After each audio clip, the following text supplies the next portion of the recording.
Ganda pala talaga dito sa Edwin. Mapalad tayo na dinala tayo ng Diyos ng Sandawa dito. Ramdam ko ang pagmamahalan ninyo sa isa't isa. At ang tunay na pag-ibig ay nararapat lamang bigyan ng pagkakataong umusman. Maraming salamat, Diyos ng Sandawa.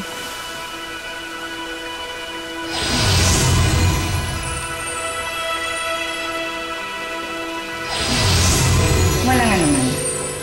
Pagkatapos ng gagawin ko, mawawala ng bisa ang sumpa ni Dakila. Hindi na kayo magiging kwago kailanman.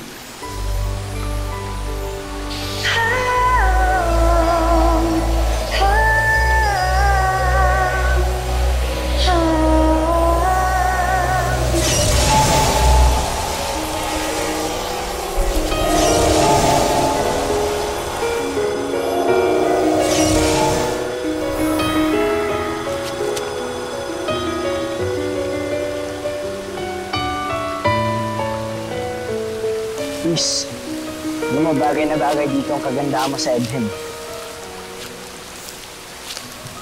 Sana maaari na lang tayong dito habang buhay. Hindi tayo umalis dito. Oo, taman.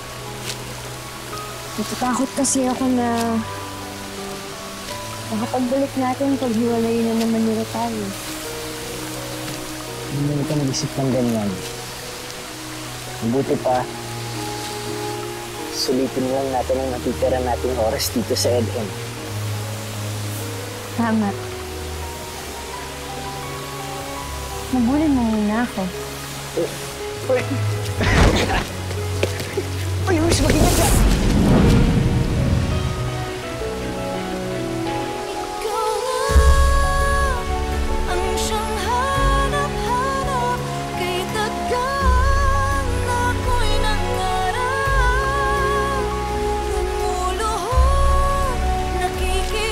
Vespas!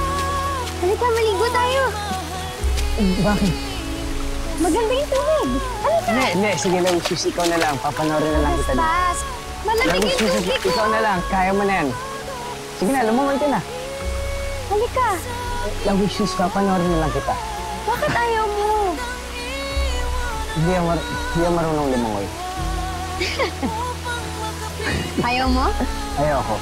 Sigurado ka? Sigurado ako. Halika na dito! Lawis, sus! Vespas, halika na! Lawis, itigil mo! Halika na dito! Halika na! Tigil! Pag hindi ka tumigil, hahalikan kita. Mukha ka ng basang sisiw dyan. Halika na!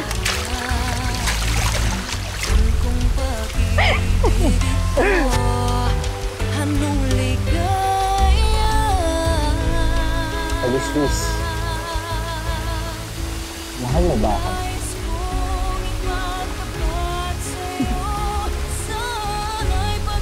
Tanong mo sa bulaklak. Dito? Bulaklak. Mahal ba ako ni Lawis, please?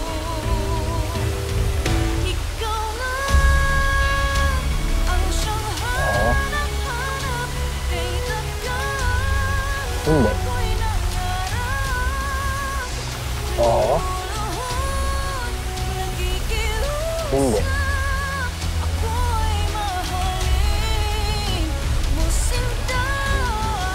Oo.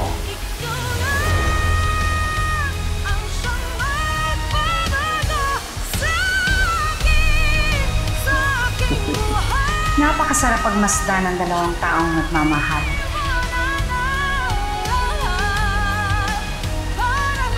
Hindi ko sila kayang panoorin. Naaalala ko lamang kung ano ang nawala sa akin.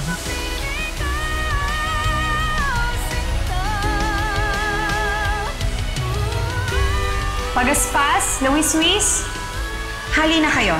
Ihahatid ko na kayo sa Avila.